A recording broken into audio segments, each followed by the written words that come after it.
En France, quel statut pour l'islam? En pleine polémique sur le burkini, le gouvernement a donné tout à l'heure le coup d'envoi de la relance de la fondation pour jeter un pont entre la République et la religion musulmane. Anne-Claire Poignard, Jean-Baptiste Marteau, Régis Maté.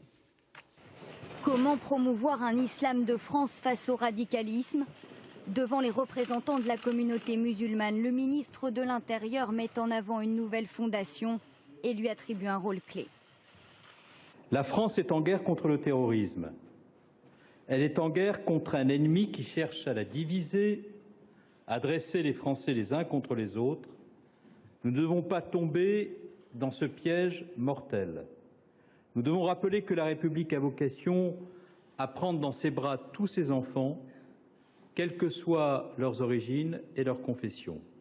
Présidée par l'ancien ministre Jean-Pierre Chevènement, la Fondation se donne un but: soutenir des projets culturels et éducatifs.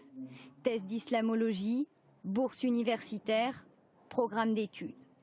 Pour les représentants de la communauté musulmane, cette fondation marque un nouveau départ, 13 ans après la création du Conseil français du culte musulman.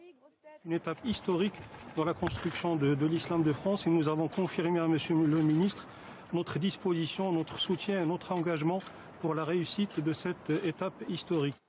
La fondation aura un budget de 5 à 6 millions d'euros et l'État mettra la main à la poche, 1 million d'euros environ. Des partenaires privés devraient financer le reste, des partenaires français exclusivement, entreprises ou particuliers. Pas question de recourir à des fonds étrangers, jugés peu transparents.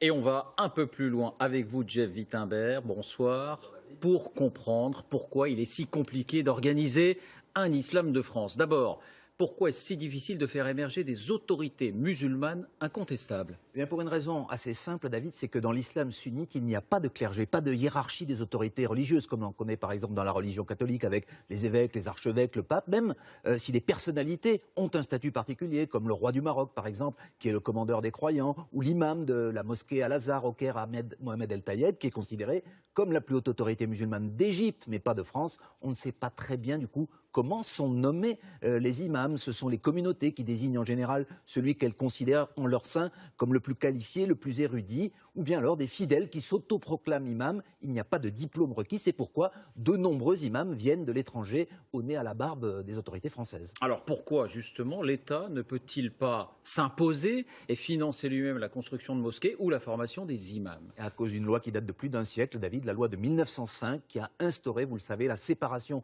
des églises et de l'État et qui interdit donc toute participation des fonds publics à un projet religieux. C'est ainsi donc que les mosquées construites en France le sont soit grâce à des dons, soit en grande partie avec l'aide de pays étrangers comme l'Algérie ou l'Arabie Saoudite qui, par exemple, a contribué au financement de la mosquée de Lyon. Dernier point, en quoi ces nouvelles institutions qui sont en chantier peuvent-elles changer la donne? Alors, est-ce qu'elles vont changer la donne? C'est toute la question. L'idée, c'est de trouver justement des chemins de traverse pour contourner cette loi de 1905 et faire en sorte que la formation des imams soit essentiellement faite en France. Un diplôme universitaire existe déjà, mais il n'est obligatoire que pour les aumôniers, ceux qui pratiquent en prison ou dans les hôpitaux. Ce qui est sûr aujourd'hui, c'est que l'État va apporter des aides juridiques pour aider les associations musulmanes à s'organiser. Ce sont de petits pas.